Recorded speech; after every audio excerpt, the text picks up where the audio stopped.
Okay, so you know how it is sometimes you get deep enough into these musical backstories and it's wild the connections you find. Oh, yeah. You know what I mean? Like you stumble on these threads tying artists together and you just would have never expected it. Totally. It's always surprising. So we were going through some reports on Southern Soul artists, and let me tell you the story of how Avail Hollywood got his name. It's like something out of a movie. Oh, really? Yeah. So apparently, in his family studio, they had this Elvis Presley poster hanging up, right? And it wasn't just any poster. This thing was signed by Elvis himself. Wow, no way. And get this, it was also signed by Lenny Lewis, Lenny Lewis from Suzy Q Records. the one and only, right? So you've got the king and a bona fide Southern soul legend both on this poster. And the word available was right there, prominent as can be. And that somehow morphed into Avail for his stage name. I mean, can you imagine a better origin story? It's like instant street cred in two different musical worlds. That is amazing. It's like a ready-made legacy baked right into the name. Right. It's just too perfect. And it gets you thinking about all the influences swirling around this guy from day one, which is exactly what we're going to do today on the deep dive. We're doing a deep dive on Avail Hollywood, this force of nature in the Southern soul scene. He's really making waves. No kidding. So picture this R&B and blues at the core, but with this vocal style that'll stop you in your tracks. And the way he weaves stories into his songs, it's like mini movies for your ears. We've got a really in-depth report here, laying it all out. His whole life story, his musical influences, tracks the impact he's having. Yeah. We basically want to give you the Avail Hollywood cheat sheet, so you can sound super informed at your next party. I like it. All right, so let's kick things off with the basics. Christopher Estelle, that's Avail Hollywood's given name, born July 24th, 1983 in Texarkana, Texas. Now, come on, you can't tell me that Southern upbringing doesn't play a huge role in Southern soul music. It's got to be in the DNA. Oh, absolutely. It's essential Southern soul. It's all about capturing the essence of the American South, the experiences, the culture, the whole vibe. It's a genre that's deeply tied to place and heritage. So yeah, where an artist comes from, especially in the South, it shapes everything about their sound, the stories they tell. Makes total sense. And with Avail, Hollywood music wasn't just something in the background. It was a family affair. His dad, Collins Estelle Sr., played guitar, R&B, and gospel, which is already pretty interesting right there, like two major flavors already in the mix. How much do you think that kind of early exposure shaped him? Oh, I'd say it's massive. You've got the rhythm and groove of R&B and the soul-stirring passion of gospel, all those ingredients blending together from a young age. I mean, it's a recipe for musical depth. That mix of the secular and the sacred. You hear it all the time in Southern soul. And it wasn't just listening either. He was playing drums in the mass choir at Sunset Missionary Baptist Church right there in Texarkana with his dad and his sisters, no less. Really, a family band in the making. Almost. It's funny how often you see these powerhouse vocalists and musicians and their roots trace right back to gospel. It's like a training ground. It really is gospel. Yeah. It's all about feeling the music, that deep emotional connection, and then the emphasis on rhythm and harmony. Those are crucial elements for any Southern soul artist. Yeah. And you can definitely hear that foundation in Avail Hollywood singing later on. Okay, so hold on. We've got to add another layer to this musical family portrait. His sisters, Lorraine and Donna Estelle, they formed an R&B blues group called Shades of Ebony back in 1995. So this wasn't just a hobby for the Estelles. This was serious business. Yeah, that's a whole other level of immersion in the music world, right? Yeah. He's growing up surrounded by it, not just as a listener, but as part of a family that's making music, performing, getting out there. That kind of experience had to give him a huge head start, a real understanding of what it takes. Okay, so this is where Claytown Records comes in. In 1998, Shades of Ebony signed with them, a label owned by Willie Clayton. Now we're talking a heavy hitter in the Southern soul world. How big of a deal was that for Christopher, do you think? Well, that must have been huge. Just being around Claytown Records puts him right in the thick of the Southern soul scene. He'd be seeing how records are made, what the performance style's all about, the behind-the-scenes stuff. It's like an apprenticeship, right? Yeah. You learn the ropes, you soak it all up, and start figuring out where you fit in. And this whole time, he's got that Elvis poster staring him in the face. We got to come back to that because it's just too good. Elvis Presley, now available in Hollywood, signed by Elvis himself and Lenny Lewis of Suzy Q Records. How did that even end up in their studio? I'm dying to know. You know what? That's the one thing the reports don't actually say. It's like a little mystery, but it makes the story even better. But the names on that poster, man, they're loaded. Elvis, obviously a giant. And Lenny Lewis with Suzy Q Records. They were major players in Southern soul. So when Christopher Estelle shortens available to Avail, it's not just a cool name. It's like this instant link to these two massive forces in music history, almost like a good luck charm. Like, he's claiming his spot in that lineage right from the start. I love it. Oh. Okay, so we've got the background, the family, the name. What about the music itself? What's the Avail Hollywood sound? What are we listening for? Okay, so it's Southern soul through and through, which, like we've been saying, it's this amazing mix of blues, R&B, gospel, even a touch of country sometimes. Think of it like classic soul with that raw emotion, but then you add in that bluesy feel to the instruments and the stories they tell. It's all about real-life adult stuff, the kind of stuff everyone goes through. Which is relatable. Super relatable. But here's the thing. Avail Hollywood, he takes that classic sound and blends in these modern R&B production techniques. Yeah. It's like he's bridging the gap between the old school and the new school. So it's not your grandpa's Southern soul? Exactly. He's got that respect for the roots, but he's adding his own twist, which I think helps him reach a wider audience. It's Southern soul, but with a fresh coat of paint. I like that.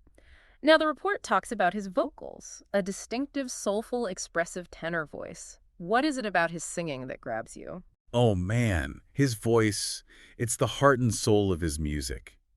You know what I mean? He can express just about every emotion under the sun. You hear the joy and the upbeat tracks, the passion when things get intense, and then in those ballads, you feel that vulnerability, that heartache. He's not just singing the words, he's living them. And that's what Southern Soul's all about, that raw emotional connection. And yeah, he's got his own unique sound, but you can hear those echoes of the greats who came before him, you know? It's like the torch is being passed, but he's adding his own fuel to the fire. Right. It's a beautiful thing.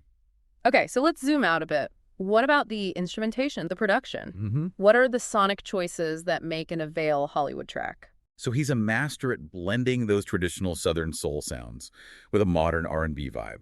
You'll hear those bluesy guitar riffs, a driving bass line, those drums that just hit you in the chest. Sometimes he throws in horns or even harmonica, those classic touches that ground the music in that Southern soul world. But then he layers on these modern touches like synthesizers, those crisp drum machine sounds. It's all mixed, so clean and polished. It's like a sonic time machine, but with all the bells and whistles of today. So it's not like one or the other, it's both. Right, it's this intentional fusion. The old school elements give you that soul, that connection to the past. But then the modern production keeps it fresh and exciting. You know what I mean? It's a tough balance, but he makes it work.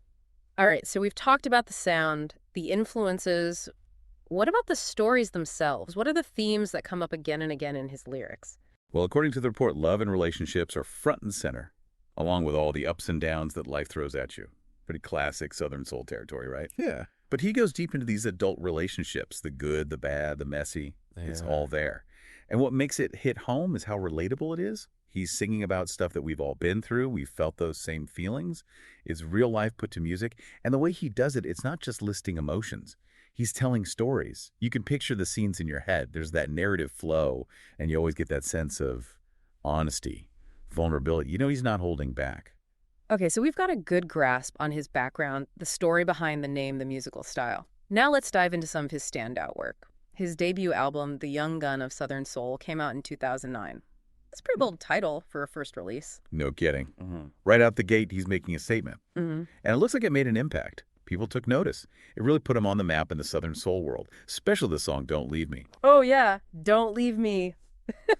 It's considered one of his signature tracks. He even got the nickname the Prince of the Beggars for the way he sings it, just pouring his heart out. That's going to be an emotionally charged song. Oh yeah, big time. You can hear that desperation in his voice, that raw plea.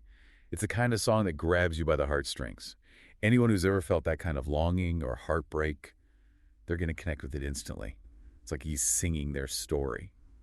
Now, the report also mentions some other key songs: Drinking Again, 25 and Up, Wasted, Sinking in Quicksand. Just from the titles alone, you get a sense of those grown-up themes we were talking about. For sure. Drinking Again, right away you're thinking alcohol relationship troubles. That's classic blues and Southern soul territory, 25 and up. Sounds like a reflection on what it means to be an adult. Those realities hitting you wasted, I'm guessing lost love, regret, maybe sinking in quicksand. That feeling of being overwhelmed, like you're stuck and can't get out. And a report says those songs, they're prime examples of what he does best lyrically and musically. Okay. So if you want to really understand Avail Hollywood, those are good places to start. And after that debut album, he didn't slow down. He released Country Road, Good Whiskey, Still King. Those are some seriously evocative titles, you got to admit. They really are. Yeah. You can practically smell the Southern air just hearing those names. It's like he's doubling down on those roots, that connection to where he comes from, which is pretty common in Southern soul music. It's that sense of place, that shared experience. Yeah. And the report says those later albums, they really solidified his place in the genre. They show how he's grown as an artist, how he's maturing his sound. So let's zoom out to the big picture.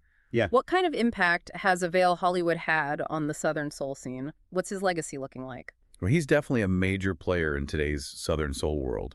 He's helping to keep the genre alive and kick it, bringing in new fans by blending in those modern sounds while staying true to what makes Southern soul so powerful, the emotions, the storytelling. And people are responding to it. He's got a broad audience, folks who love the classic sound and those who are just discovering it. The report also mentioned how live performance is such a big deal in Southern soul. Oh, yeah, it's crucial. Southern soul. It's all about that live energy, that connection between the artist and the crowd. It's electric. And Avail Hollywood, he's got that stage presence, that charisma. It's like a conversation through music, that back and forth, that shared experience. That's what keeps people coming back for more. So in terms of influence, how is he shaping the future of Southern soul, inspiring other artists?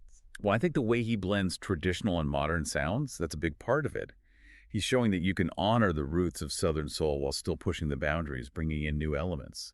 And that opens up a lot of possibilities. It's like he's creating a bridge between the old and the new, inviting a whole new generation to discover the power of this music. Okay, so let's recap. We started with his upbringing in Texarkana, that musical family, his dad and sisters all in the mix. Then we had that amazing story of the Elvis poster, which basically gave him his name and tied him to both a global icon and a Southern soul legend. We dug into his music, that fusion of traditional and modern sounds, those powerful vocals, the way he tells stories through his lyrics. We even touched on some of his key albums and songs, the ones that put him on the map and cemented his place in the Southern soul world. It's quite a journey. It really is. And it makes you think about the bigger picture, doesn't it? This whole idea of blending genres, keeping things fresh while staying true to your roots. How important is that for any genre to survive, to thrive, to reach new audiences? It's almost like a musical evolution. And who else is out there doing this kind of thing, pulling from different worlds, creating something new and exciting? I think that's something worth exploring. And of course, we encourage you to go check out Avail Hollywood's music yourself. Now that you've got the inside scoop, there's a whole world of Southern soul waiting for you. I second that. So until next time, keep those ears open and those minds curious. Today is your lucky day. Today is the day that our $3 website works for you, paying you directly to your PayPal daily. Imagine $3 ongoing continuous payments to your PayPal account. Imagine falling asleep and waking up to $300 in your PayPal account. How would this make you feel? How could this help you? What bills could you pay?